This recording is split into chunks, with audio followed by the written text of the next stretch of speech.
You're good. Okay. Welcome everyone to the first night of Spiritual Conversations. I'm your host, David Walton. We're glad that you are with us tonight. And I hope that everybody had a chance to get a copy of the book. If you did not, there's some on the table right back there. So if you didn't get yours, you can go ahead and pick that up. If you're watching at home, you can come into the office and get one of those, and that's how we can do that. Good to have you here. It's good that we can be back together, even if we are few in number and we're kind of socially distanced and all that sort of thing. It's good to see faces, and we're going to have a Zoom version of this class tomorrow night because in addition to watching the video, we want people to be able to have a chance to interact with each other and that sort of thing. So those who are not able to be here have a chance to fellowship and connect. So thank you for being a part of this class. I want to get going this evening by talking about spiritual conversation. And what is a spiritual conversation? Don Everts, who's the author of this book, and if you haven't looked at it carefully, he worked for many years for InterVarsity and has a lot of experience with that in terms of reaching college students and training college students to share their faith, to be Bible study leaders, that sort of thing. He's very thoughtful, done a lot of research in this area. And of course in the book they use research from Barna as well, and there's some material from Lutheran Hour Ministries that we'll be looking at later on. Don Everts says a spiritual conversation is any conversation that anyone has with anyone else about their faith or lack of it. So a spiritual conversation doesn't have to be a presentation of the gospel. A spiritual conversation could be between two unbelievers as they talk about the things they don't believe or what they do believe.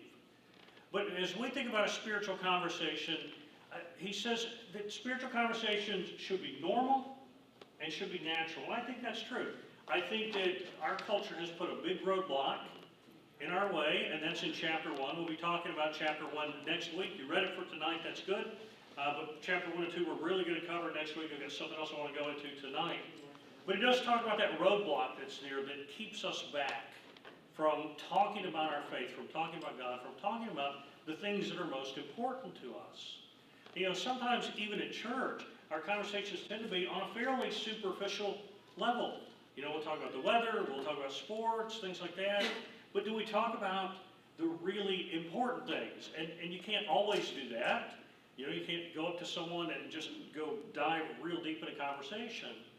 But we should have those conversations, especially with people close to us, people maybe that we work with or live with or just spend a lot of time with. We should be able to have those kind of deep spiritual conversations. And that's what we want to do in this class, is to help that be a more natural and easy and flowing sort of thing. So let's look at the biblical foundations for what we're going to do in this class. Our foundation is this: everyone needs Jesus. That's the foundation. Everyone needs Jesus. Jesus says, I'm the way, the truth, and the life.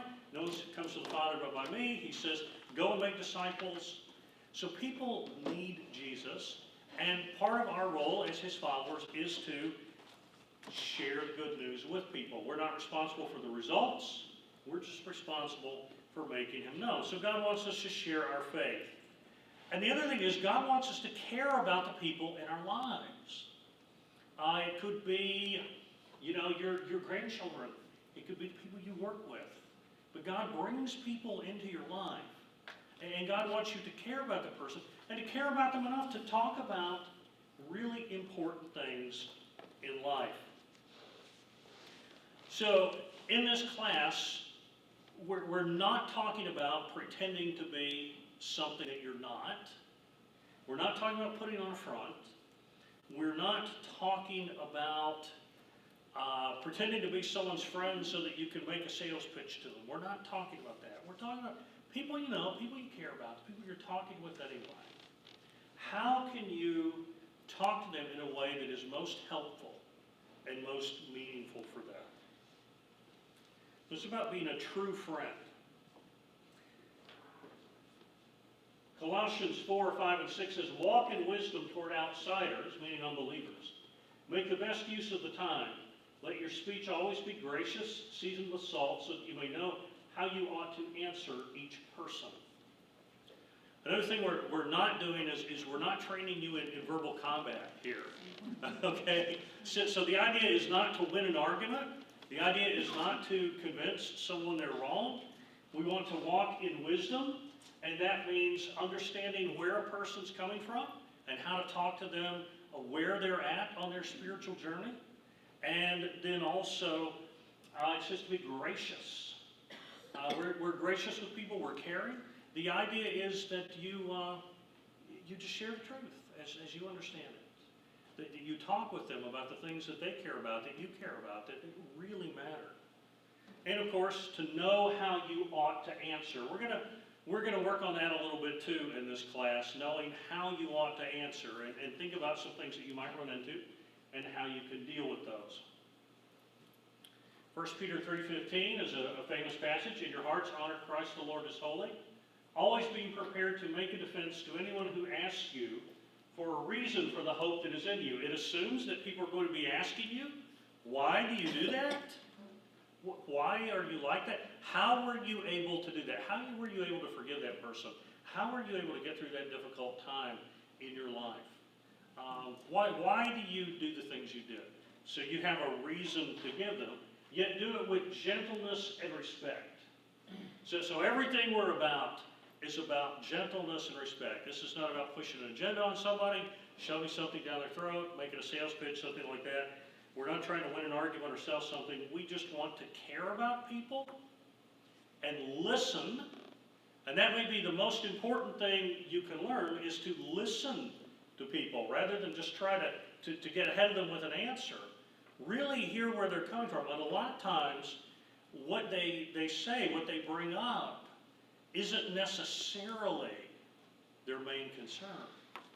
So someone might bring some intellectual objections to Christianity, and you can address those. Well, I don't believe this, I think this, and that's fine. You could talk about those, but it could be that what's really holding them back is a personal and emotional issue. Maybe they were hurt at some time by a Christian or by a church. So to listen, to find out where they're coming from, and then to speak honestly and without fear. Back in February, we had the Eco National Gathering, and by the way, the Eco National Gathering next year is online only. I was devastated by that. I was in sackcloth and ashes for a week. And so I asked one of our Synod staff, I said, do you have anything for a pastor who's really just about to go over the edge? And so the person said to me, well, if it's online, you can get the whole church involved. And then I changed my mind. I said, hey, we can all go to the National Gathering. You can watch from home. We can come here and have a big party. It's going to be great. But last year, the National Gathering, we sent a handful of folks. Pastor Brad and I were there. Pat Rosendahl was there. LaBarbara Chenault was there. And there were all these breakout sessions. LaBarbara and I went to one where Don Everts himself was speaking. And he talked about this book a little bit and about what I'm going to show you next. And we were both blown away and said, we really need to bring this back to our church. It was just such a helpful way to look at things. So that's what I want to do. This is from Lutheran Hour Ministries. And they call it the Spiritual Conversation Curve. Now, you don't have to draw that because it's in your book. And I also have some little cards I'll be giving you later. And it's here in the little cards. So you don't have to draw that out or copy it in your notes there. The spiritual conversation curve starts with the fact that there are three basic postures an unbeliever might have toward the Christian faith. And you see those here at the bottom. They might be unreceptive, completely closed off. They don't like Christianity. They don't want to hear about it. And there could be a variety of reasons for that. Maybe they're a different religion and they're happy in that religion. Maybe they just don't understand Christianity. And they've grown up in a culture that makes Christianity implausible, and it just seems like fairy tales to them. Whatever reason, they're unreceptive to it. Then there would be those who are receptive. It's not that they're looking for anything. It's not that they're curious, But if you share your faith, if you talk about your faith, they're not going to scream and run away or punch you or anything like that. You know, they're going to talk with you and maybe ask a question or two. So there's who are receptive. And then there are those who are seeking. So in the seeking stage, people are looking for something. In the seeking stage, they're curious. These might be people who are involved in a Bible study. They're not believers, but they've started to really take the claims of Jesus seriously. They're in a Bible study. They're looking for answers. Is Jesus who he says he is? Could there be answers here in Christianity? So that's a seeker. Now, as you look at what you hope to accomplish, you see at the top of the curve, gain a hearing, give good news, and guide toward faith. This is what you're trying to do at each step of this particular journey. So the person you're talking with might be unreceptive to Christianity, in which case it's not going to do a lot of good to present the 4 spiritual laws and ask them to accept Christ. They might be receptive, in which case if you're not saying anything at all, right, and that would be the mistake we would probably be more likely to make. We're not usually pushing our faith hard on the unreceptive. What happens is there are people who might be open to talking about things, and we never mention it. Then if they're seeking, that's a whole different thing. But what are you trying to do? When you find someone who is unreceptive to the gospel, what you want to do is you want to gain a hearing. That's your goal, and that's your prayer focus. So little arrows at the top are both goals and how you pray for this person. Right? So let's say, it could be a grandchild. Let's say a grandchild. It could be someone you work with, and you're talking with this person, and they just don't want to hear it. They just Christians, awful. So what do you want to do? You want to gain a hearing, and that's what you pray about. Lord, help me to make this person open to hear. Giving the good news is what you want to do for someone who's receptive. You want to tell them about what Jesus is doing in your life and has done in your life, and tell them about who Jesus is and what he's done. And then seeking, you want to guide toward faith. Be a little more specific in what you're talking about. Present the claims of the gospel and the cost of following Jesus and that sort of thing. Notice that it's shaped, and the shape has a purpose. So when you're in the gain a hearing phase here, it feels like an uphill climb, right? And you're kind of trudging uphill. It's like if you ever run the bridge over here, or you bike the bridge. Going up is really tough. Coming down is kind of easier. You're making that uphill climb. At some point, the person is open to you sharing about what Jesus is doing in your life, and you'll reach at some point a tipping point where they're really open to hearing the gospel and what it's all about. Now, the downhill is not so much because it's a lot easier, but because it's more urgent. It's not necessarily quicker, it's not necessarily easier, but there is a sense of urgency. They have found that when someone is a genuine spiritual seeker and they have real questions about their faith, and it could be a believer who's wrestling with doubts, it could be an unbeliever who's considering the gospel, whatever it is.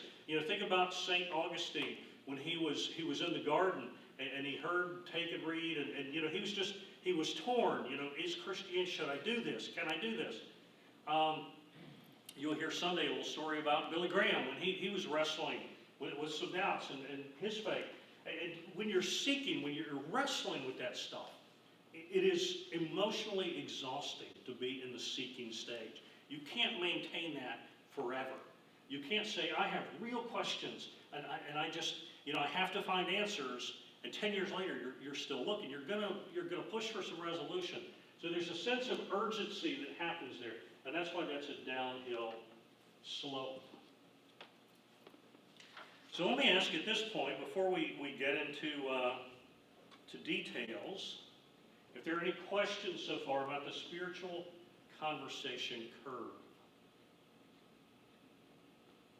Doing good so far. Okay, that or you're so lost you don't know what to ask. That's okay. That's good.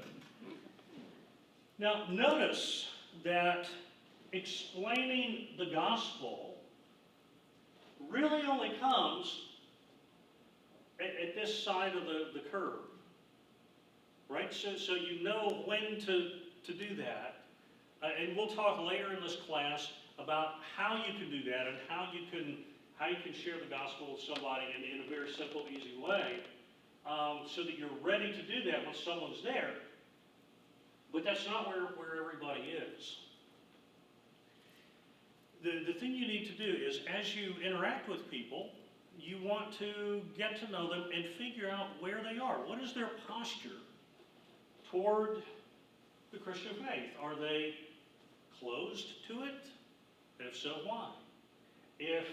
Are they receptive? Are they seeking? And Don Everts, I think it's in this book, he talks about a neighbor that he had. It was in this book, right? I've read several of his books. He had a neighbor, and she chewed him out about how the recycling was organized.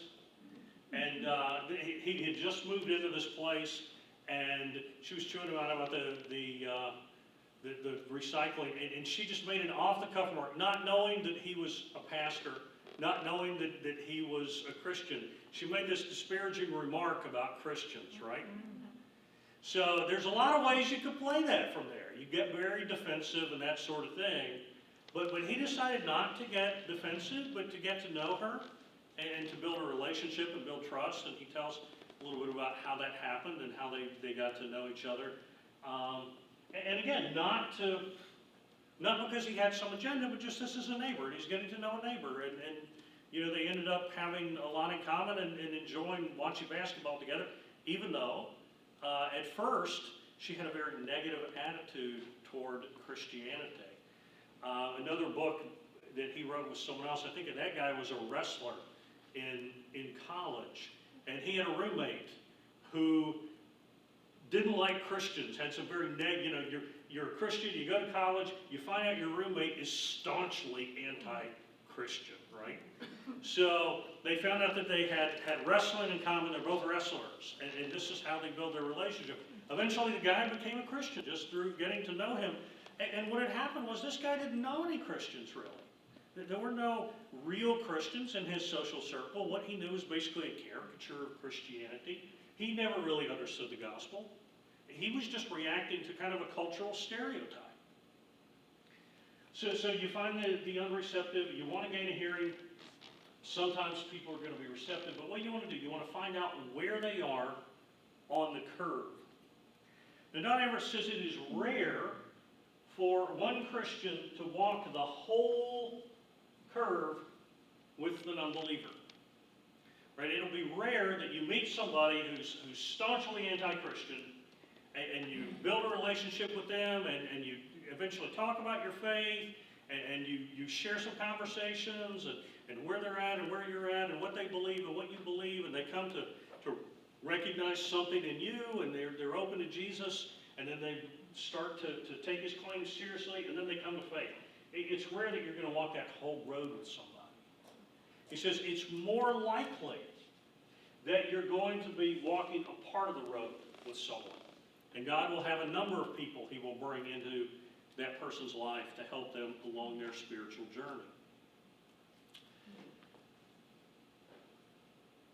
Now, these boxes here talk about the kind of conversation you might have. So someone's unreceptive to Christianity, and you talk with them a little bit, you find that out. Well, what do you want to do? Well, the first thing you want to do is just build trust. Get to know them. You want them to say, hey, Christians are not as bad as I thought. Right? Maybe there are some good ones. Right? So, no, in our society, this is a very important first step for a lot of people, because a lot of people have not grown up in church, have no idea what the Bible says. You know, we have children who are involved in our church in children's ministry that pray for the first time when they come to our programs. So there are people who are not growing up in church, they're not learning the Bible, and responding to a caricature. So you want to just chat about life and build trust. So tell me about your kids. What do your kids do? Tell me about your job. What job do you have? And you just let them know that you're a normal person. Now, I'm assuming, of course, that you are a normal person. I realize not all of us are.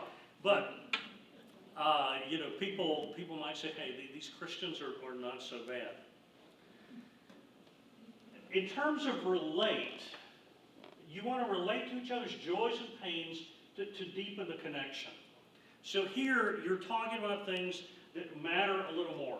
The chatting, this is just, okay, this person is a normal person. So here's a Christian, but they like golf, and I like golf. They like this, and I like this. As you move toward the relating, this is where you go a little deeper in your conversation. Maybe that person has a medical diagnosis, and you say, hey, I've had that surgery, or I've had knee replacement. And you talk about how that feels or what that's like.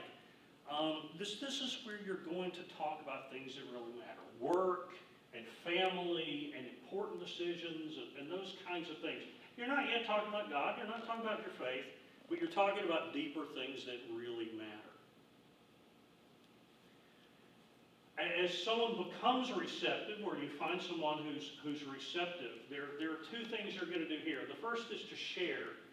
And this is sharing Jesus at work in your life.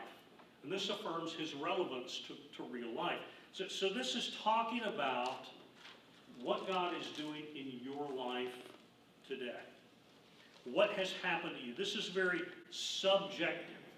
This happened to me. It might be, okay, here is how God gave me the power to overcome an addiction. This is how God gave me the power to forgive my father or mother. This is how God has helped me to cope with a difficult situation.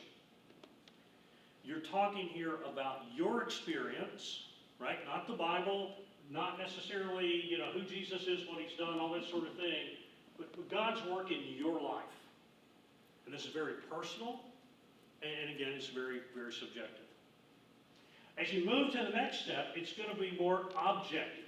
Here you're connecting to Jesus to daily life, and that shows the good news. So this is more about who Jesus is and what Jesus does.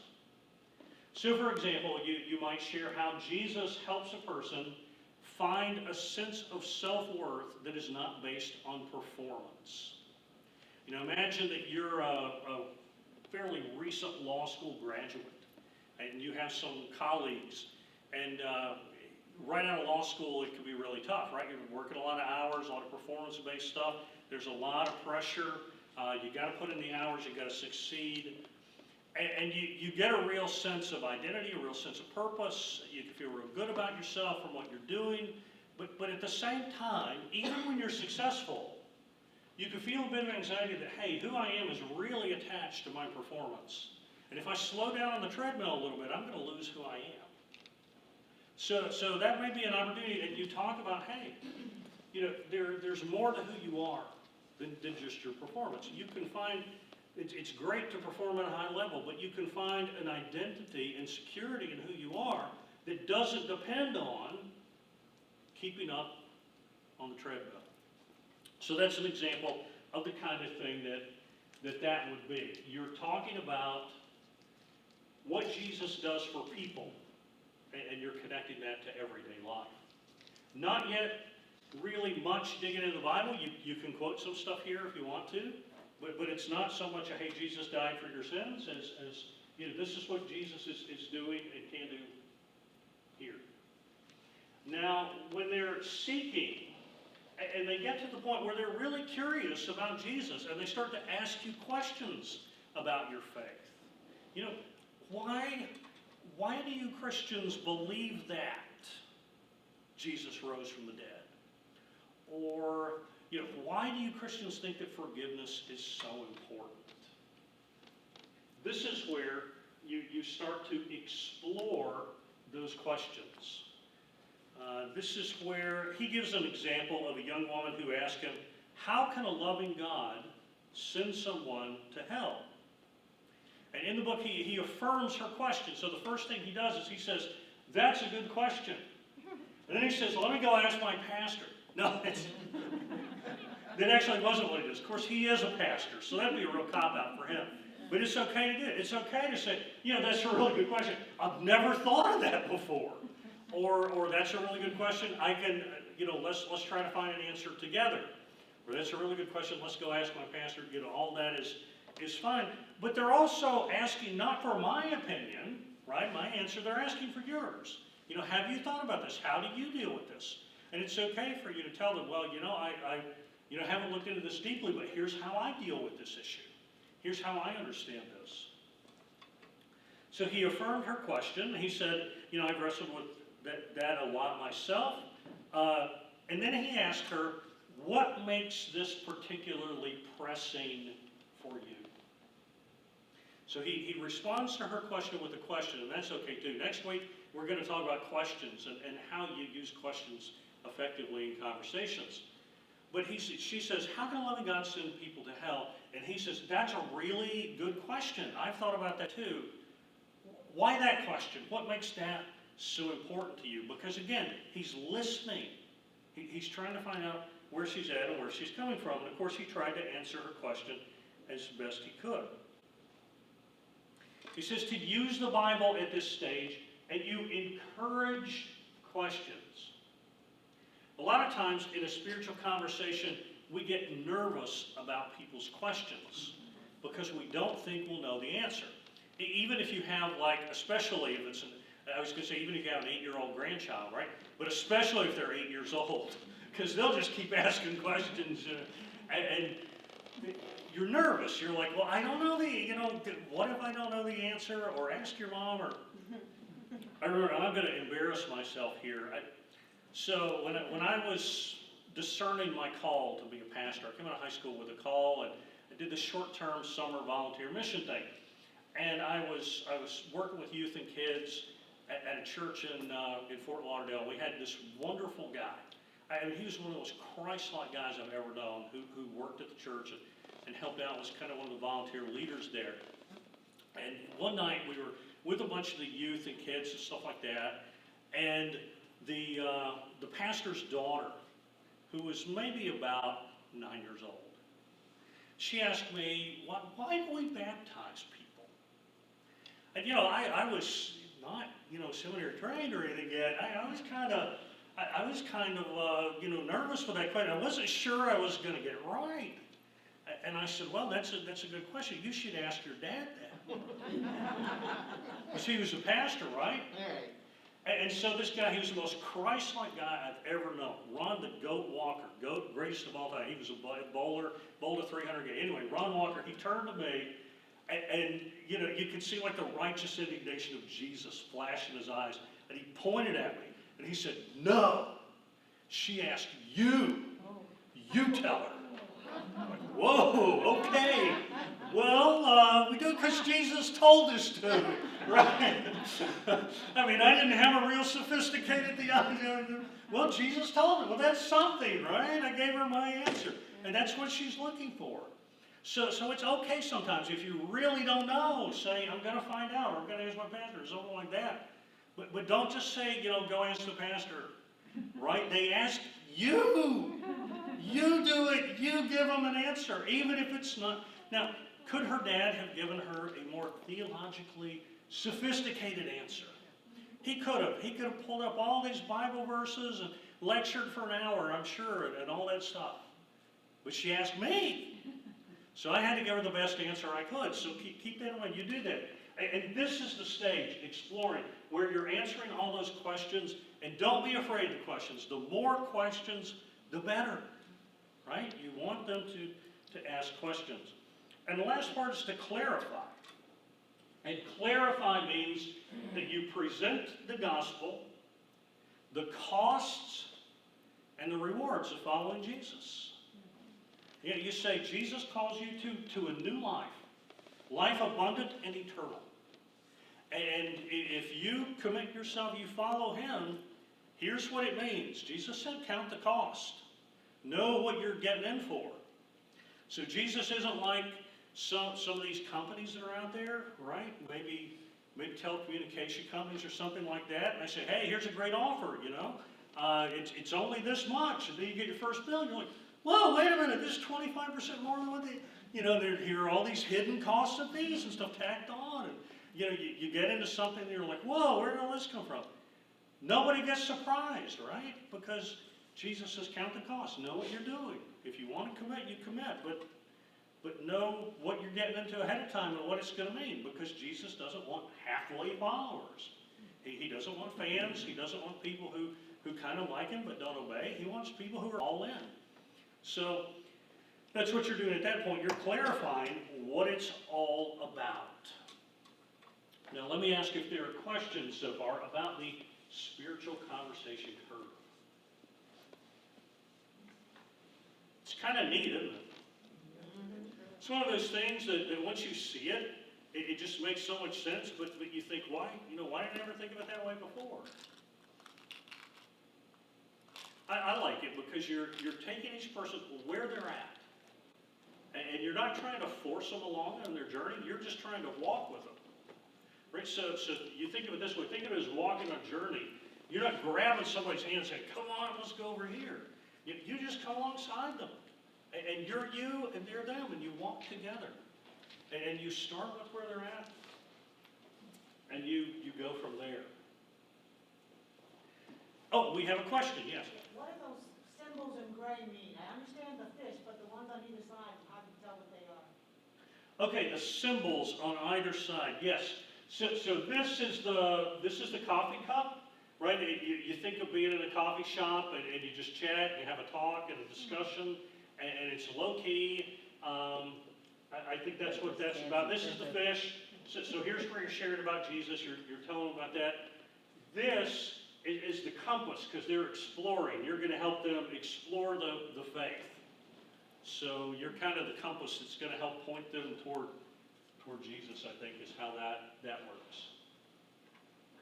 But there is a symbol for each one of those things to kind of remind you of what it is you're trying to do.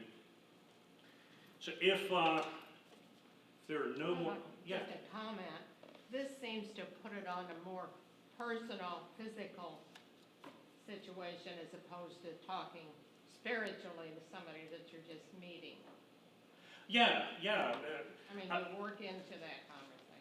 Yeah, she would say, yeah, you're not just approaching somebody with an agenda to tell them something. Yeah. What you're doing is you're getting to know someone, you're finding out where they're at, and then you're doing what God has called you to do, and that's speaking into their life. And they may not hear it, right? But they might. You don't know what God is going to do in a person's life. And if they don't, you know, if you get here and you're sharing, and they just don't, or maybe they never even open, they never get to that place. Well, you love them anyway. You just go on. And you trust that God is going to either use some seeds that you planted, maybe 20 years down the road, they move from unreceptive to receptive. Or maybe they never do. You know, we don't control that. We just find people where they are, and we love them and walk with them, and pray that God does something. And prayer is important. And of course, the prayer, again, at the top, gain a hearing, give good news, guide toward faith. That's what you're praying God will help you do. So I want to pass these little cards out to you. And they have that. I want to ask you to think about a person you know who is not a believer. It could be someone you've known for years, even a relative. It could be someone you've recently met. And then think about where they are on the curve and how open they are. Somebody that's not what? Not a believer. Yeah. And hopefully we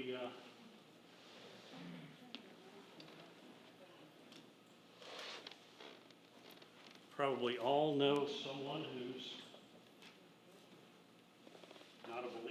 you don't, you really need to get out more. Even I do, and you would be amazed how much time I spend at church. So take a moment, and on the back of this, you'll see there's you don't have to fill it out if you don't want to, but you can think your way through it. So you start with the person's name, and this person is, are they unreceptive, are they receptive, are they seeking? And in their details, what is it that lets you know that? How do you know whether they're unreceptive or receptive or seeking? And, because they'll tell you, right? Yeah. Well, then I'm praying that God will help me gain a hearing, give good news, guide toward faith. In my conversation with my friend, I will, and then here is where you think about which of these 6 that you do. So I'll give you a few minutes to think about that.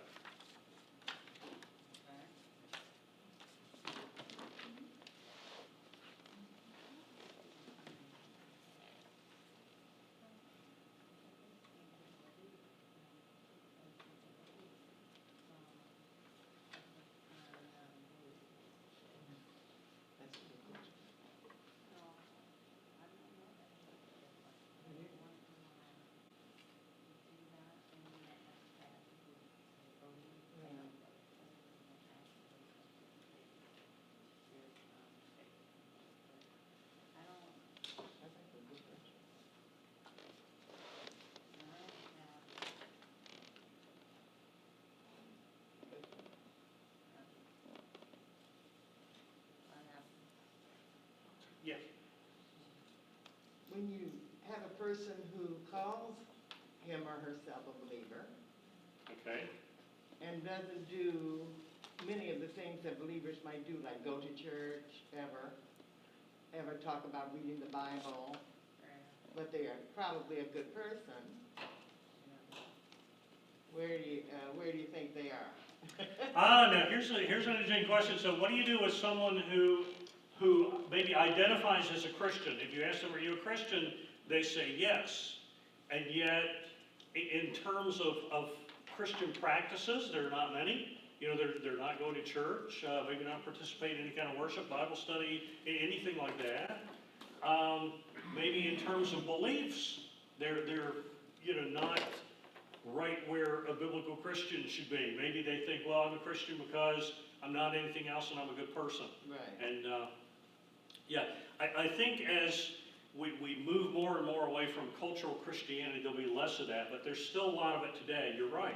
And what do you do? So there probably needs to be more of a curve here. We need to extend the curve a little bit to someone.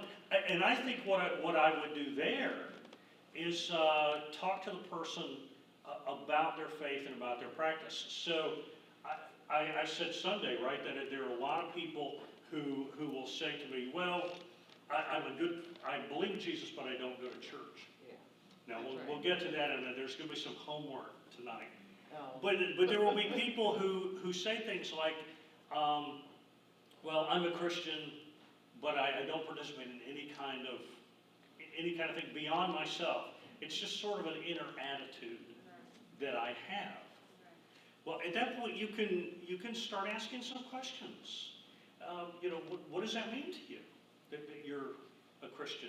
Are you following Jesus? Are you following Jesus? Well, yes, I'm a follower of Jesus. Well, what does Jesus say to do? What do you do because Jesus tells you to do it? And how, I'm nice to people. Well, what beyond that? So, yeah, I think when you're dealing with someone who is maybe a nominal Christian, and that can be a whole different thing, because here, this is thinking of people who clearly would be outside of the Christian fold and would know that they are. Right. And would self-identify as, no, I'm not a Christian. But there are people who identify as Christians, and maybe they're more nominal Christians. And at that point, I think your conversation goes to, what does it mean to follow Jesus? What does it mean to you? What kind of things has Jesus asked us to do? And maybe even at that point, if they're Christians, inviting them to do some things with you. And a good, as you think about the church and our programming, we always want to have, you could think of it as a spectrum, right? From over here where people start out and they're totally clueless about Christianity. And you go all the way over the spectrum, and these people are seeking, and these people are new believers, and these people are growing in their faith, and these people are Christian leaders. So all the way from clueless to Christian leader. As we program in our church, we want to have something that addresses all this kind of stuff. Right? So this class is for kind of right over here. We're helping be better Christians to follow Christ more faithfully. If you have a friend who's not a Christian, this may not be the best thing to invite them to a church. But we have some things. The Messiah, for example. The turkey trot. We have some events that are not overly churchy, not overly threatening. You can invite them to. And if you have somebody who is kind of a nominal Christian, mission projects, things like that are good things to invite them to and get them involved with. Say, hey, we're helping the Treasure Coast Food Bank. This Saturday, we're going to be distributing food. We're going to do something like that. Will you come and help us? And so involving people in some of the ministries of the church, the activities of the church, doing some things, that could be a good way to connect them. So we're very conscious in our programming to have things that you can invite your friends to if they don't have a clue about Christianity. Maybe you aren't even interested in it, all the way up to more serious stuff. Well, not serious, but stuff that would be for people who are already committed. Okay, so everybody had a chance to think of your names. Now you're going to have two bits of homework this week. The first is you're going to pray for the person that you identified as we went through this tonight. You picked somebody you know, whether you wrote it on the card or not, and it doesn't matter. You picked someone that you know who's not a Christian, and I tried to identify where they are in terms of their openness to the gospel, what you should be doing as you talk to them. And so one of your homework assignments is to pray for this person this week. And pray that God will gain a hearing for you, give good news, or guide the person toward faith. The next bit of homework we have is related to something I just said. Someone said to you, I don't go to church, but I believe in Jesus. Now, I really can't tell you how many times I've heard this. It's a whole lot. If you look at the percentage of Christians who don't go to church, we live in a culture that says religion is kind of an optional activity for people who like that sort of thing. And so somehow we have the idea that church is an optional sort of activity for people who like that sort of thing. And in our individualistic society, it's been cut off from faith. So that faith is something private, that's something you do. And then church is there for those Christians who really like that kind of thing. But Jesus sees it very differently from that. He says that if you follow me, you've got to do it as a group. You've got to do it together. You know, Christ has a body. He doesn't have an aggregate of individuals. So your homework is this. Someone says to you, I don't go to church, but I believe in Jesus. Now you have no more than 5 sentences to respond to this. It could lead to a conversation. That would be ideal if you could say something that would lead to a conversation. But a lot of times when people tell me this, they're not inviting a conversation. They're trying to preempt one. Right? So, oh, you're a pastor. Well, I know you're going to invite me to church, or you're going to do something like this. Or, you know, I haven't been to church. I'm thinking of somebody who's related to some people in my church. You know, and then I see her, and so she's feeling kind of defensive. You know, how come she's never there? And so it's kind of a preemptive, okay, I don't really want to talk about this, so I'm just going to say, I believe in Jesus, but I don't go to church. And that's gonna let you know you don't have to, you know, try to convince me to go to church or something like that. So I found very, very rarely is this an invitation to, hey, let's talk about, you know, church and why that's a good thing. It's more like, don't say that. So you've got 5 sentences. Now my goal with this is to, and I don't answer the same way every time. It just depends on the situation, the person, all these sorts of factors. But I try to, I know I've got like one statement I can make, and it can't be very long, and it's got to give them something to think about. So what I want you to do is next week, we're going to come back, and we're going to talk about what answer you came up with. I anticipated that question just a little bit. Yeah. That's good stuff. Let me ask you if there are more questions about this. I'll be honest, it's gone a little quicker than I thought. There's not as much interaction when you're wearing masks. And I do think that what's really exciting about this, and we'll get into this in some of the later things, and if you read some later chapters, you know this. Some of the research they found about spiritual conversations is that people who have spiritual conversations, even people who are not believers, tend to enjoy them. Right? There's an amazing percentage of people who end up, I think it's like 86%, laughing when they have a spiritual conversation. And I think back, and you've maybe had this kind of experience too, think back to being in college, when you're hanging out with some friends and you're talking about deep things in life and philosophy and faith and all those kinds of questions. I can remember, and of course I'm a little nerdier than most, and I was studying to be a pastor. But I remember hanging out with my nerdy pastor friends. We would somebody would come in with a Bible verse and say, look at this, what is this? And we would just be talking about, and have these great conversations. And maybe anybody had that experience where like when you were young, you were talking with all your friends and one or two of you, okay. Well, I was hoping everybody would be putting their hand up that they had these great conversations about stuff. But that's the kind of thing I'm thinking about. Did you? I have a question. So, what about somebody who, I guess you say, is hiding their faith? Like, they're a Christian and maybe go to church, but they don't want to share with anybody, but they let people know they are a Christian. Okay, so yeah, that's an interesting question. And you will find that much more frequently in societies where Christianity is persecuted. So in Iran, for example, what you're talking about, he's asking, what about people who are Christians, they really are, but for some reason they feel the need to hide that and not be open about that.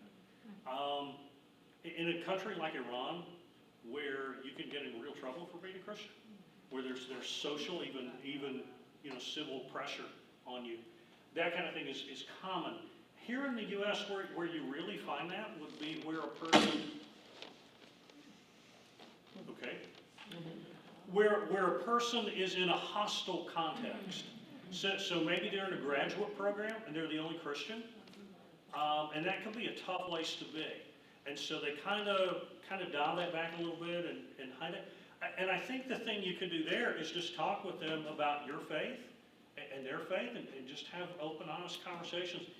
And why do they feel the need to do that? Because on the other side, you can see such a beautiful thing when there's a Christian in a hostile context who really shines. When I was in Mobile, there was a woman who came to our church for about 2 or 3 months, and she was with a theater company. And they were in town doing a play, and they were going to move on to some other city and do that. And they traveled around, and they did this play and everything. And so where she would go, she would find a church because she was a Christian. And she said, I'm the only Christian in the theater company. Everybody knows I'm a Christian. And she talked about how on the one hand, there's pressure there, right? Because she feels like she's carrying the flag and she doesn't want to let it down. So if she loses her temper, that makes all Christians look bad, kind of thing,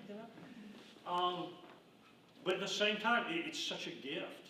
It's such a powerful opportunity to show people Jesus Christ, even if they're not open to talking about it much.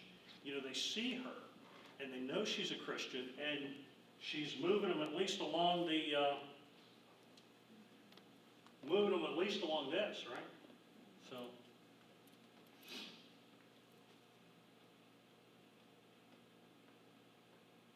Other questions?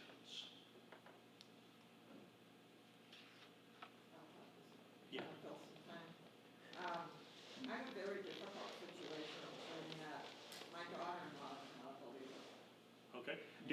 cut off the camera for this question? No, she doesn't go around. It's gonna be on the internet. I can pause it maybe or something like that, or, I know what I'll do.